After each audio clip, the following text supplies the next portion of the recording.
સુરત શહેરની cyber crime પોલીસે share માર્કેટમાં ઇન્વેસ્ટમેન્ટ કરીને મોટો નફો અપાવવાની લાલચ આપી ઠગાઈ કરનાર ગેંગ સામે કાર્યવાહી કરી છે. આ કેસમાં પોલીસે 2 આરોપીઓની ધરપકડ પણ કરી છે. સુરત શહેરની સાયબર ક્રાઇમ પોલીસે શેર માર્કેટમાં ઇન્વેસ્ટમેન્ટ કરીને મોટો નફો અપાવવાની લાલચ આપી ઠગાઈ કરનાર ગેંગ સામે કાર્યવાહી કરી છે. આ કેસમાં પોલીસે 2 આરોપીઓની ધરપકડ કરી છે. સાયબર ક્રાઇમ બ્રાન્ચના ડીસીપી બિશાખા જૈને જણાવતા કહ્યું હતું કે ફરિયાદીને શેર માર્કેટમાં રોકાણ કરવાથી મોટો નફો મળશે તેવી વાતો કરી વિશ્વાસમાં લઈ 30 લાખ રૂપિયાનું રોકાણ કરાવવામાં આવ્યું હતું. ત્યારબાદ આરોપીઓએ ન તો કોઈ નફો આપ્યો અને ન તો મૂળ રકમ પરત કરી. સમગ્ર ઠગાઈમાં ઉપયોગમાં લેવાયેલા બેંક એકાઉન્ટ ભાડે આપનાર 2 ઇસમોને સાયબર ક્રાઇમ પોલીસે ઝડપી પાડ્યા છે. ધરપકડ કરાયેલા આરોપીઓના નામ ધર્મેશ ચોપડા અને હિતેશ ચકલાસિયા હોવાનું પોલીસ દ્વારા જાહેર કરવામાં આવ્યું છે. પોલીસે બંને આરોપીઓની વધુ પૂછપરછ હાથ ધરી છે અને આ રેકેટમાં અન્ય કોણ સંડોવાયેલા છે તે બાબતે તપાસ ચાલી રહી છે. સાયબર ક્રાઇમ પોલીસે નાગરિકોને ઓનલાઈન રોકાણ કરતી વખતે સાવચેત રહેવા અને કોઈ પણ લાલચમાં ન આવવા અપીલ કરી છે. 12/12/2025ના રોજ એક NCCRP કમ્પ્લેન્ટ સુરત શહેરમાં દાખલ થયેલ હતી, જેમાં 30 લાખનું ઇન્વેસ્ટમેન્ટ ફ્રોડ કરવામાં આવેલ હતો. આ કમ્પ્લેન્ટની નોંધ અમે લોકો તરત જ લઈને પછી ACP Shweta Daniels, PI NR Patel અને પીસી હાર્દિકભાઈ પરમાર આ ત્રણેયની ટીમ મળીને ગણતરીના કલાકોમાં ડિટેક્શન કરી અને 13 તારીખે અમે લોકો ફરિયાદ કરી લીધી અને પછી 14 તારીખ સુધી અમે લોકો આરોપી સુધી પહોંચી ગયા. ટોટલ બે આરોપી છે અને આ જે ગુના છે એમને એમો એવી રીતનું છે કે એ લોકો વોટ્સએપ ઉપર એક ગ્રુપ બનાવીને લોભ લાલચ આપી ફરિયાદીને કે તમે જો સ્ટોક માર્કેટમાં ઇન્વેસ્ટ કરો તો તમને વધારે નફો મળશે.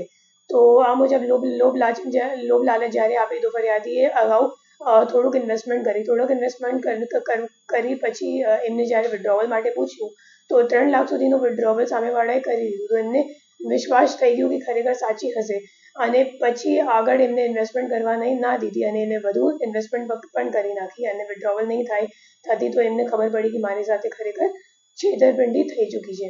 એમાં જે 2 અક્યુઝ અત્યાર સુધી અમે લોકોએ ઝડપી પાડ્યું છે, બંનેનું નામ છે, એકનું નામ હિતેશ છે અને બીજાનું નામ ધાર્મિક છે અને એ બંને કરંટ અકાઉન્ટ, મુખ્ય રીતે એ લોકો કરંટ અકાઉન્ટ ખોલાવે છે અને કરંટ અકાઉન્ટ ખોલાવી એક યશ કરીને માણસ છે મુંબઈનું એમને આપે છે અને આમાં અમે લોકો એમની પાસેથી 11 કરંટ અકાઉન્ટ કુલ મળી આવેલ છે અને 11 કરંટ અકાઉન્ટમાં ટોટલ 53 કમ્પ્લેન્ટ્સ નોંધાયેલ છે અને 57 કમ્પ્લેન્ટ્સ નોંધાયેલ છે અને 53 કરોડનું ટોટલ ફ્રોડ અમાઉન્ટ છે, જેમાં 6 કમ્પ્લેન્ટ છે ગુજરાતનું છે અને બીજા અધર રાજ્યનું પણ છે. એમાં મુખ્ય રીતે અમે લોકોને જોવા મળ્યું કે જે આરોપીઓ છે એમના ફોન ઉપર એક ચાઇનીઝ એપ પણ છે. એ જે ચાઇનીઝ એપ છે એ એક APK ફાઇલ જેવું છે અને એ લોકો શું કરે કે કરંટ અકાઉન્ટ ખોલાવવા માટે જે કંઈક અકાઉન્ટ હોલ્ડર હોય અને એનો નંબર એ લોકો જ્યારે એડ કરે, મતલબ અકાઉન્ટમાં લિંક કરે તો એ લિંક્ડ મોબાઈલ નંબર ઉપર એ લોકો આ APK ફાઇલ ડાઉનલોડ કરીને પછી જે OTP આવે નેટ બેન્કિંગ યુઝ કરવા માટે તરત જ ઓટોમેટિક રીડિરેક્ટ થઈ જાય એવી રીતે એક ચાઇનીઝ એપ એ લોકો યુઝ કરે છે અને એક નવી રીતની એમાં આ કામમાં સામે આવી છે, જેમાં ફક્ત એ લોકો વિક્ટિમ્સ નહીં બટ પોતાના જે ગેંગના લોકો છે એમને પણ એ લોકો એવી રીતની એપ ડાઉનલોડ કરાવીને OTP મેળવવા માટે યુઝ કરે છે. કામ શું કરે છે? આ લોકો મોટાભાગે આ જ કામ કરે છે, કરંટ અકાઉન્ટ ખોલવાનું કામ અને અત્યારે એ લોકોનું આગળનું પ્લાન એવું હતું કે કરંટ અકાઉન્ટમાં શું છે, અગર એક સાથ ઘણી બધી અગર ફરિયાદો લોન્ચ થઈ જાય, NCCRP કમ્પ્લેન્ટ થઈ જાય તો પછી અકાઉન્ટો ફ્રીઝ થઈ જાય. તો આગળનું એમનું પ્લાન હતું કે હવે અમે લોકો એક શું કહેવાય ફિઝિકલી એક સાડીનું શોરૂમ અહીંયા સુરતમાં ખોલાવી લઈએ અને પછી બેંકવાળા વિઝિટ કરશે તો મોટી ટ્રાન્ઝેક્શન લિમિટ આપશે કરંટ અકાઉન્ટમાં અને પછી 50 થી 100 કરોડ જેટલી ટ્રાન્ઝેક્શન લિમિટ થઈ જશે તો કદાચ અઠવાડિયા 15 દિવસમાં અગર જો અકાઉન્ટ ફ્રીઝ પણ થઈ જાય તો એમનું મોટું કામ થઈ જશે વધારે અગર ટ્રાન્ઝેક્શન લિમિટ મળશે તો. મેડમ, આ લોકોએ કેટલા લોકોને અત્યાર સુધી ભોગ બનાવ્યા છે અંદાજે?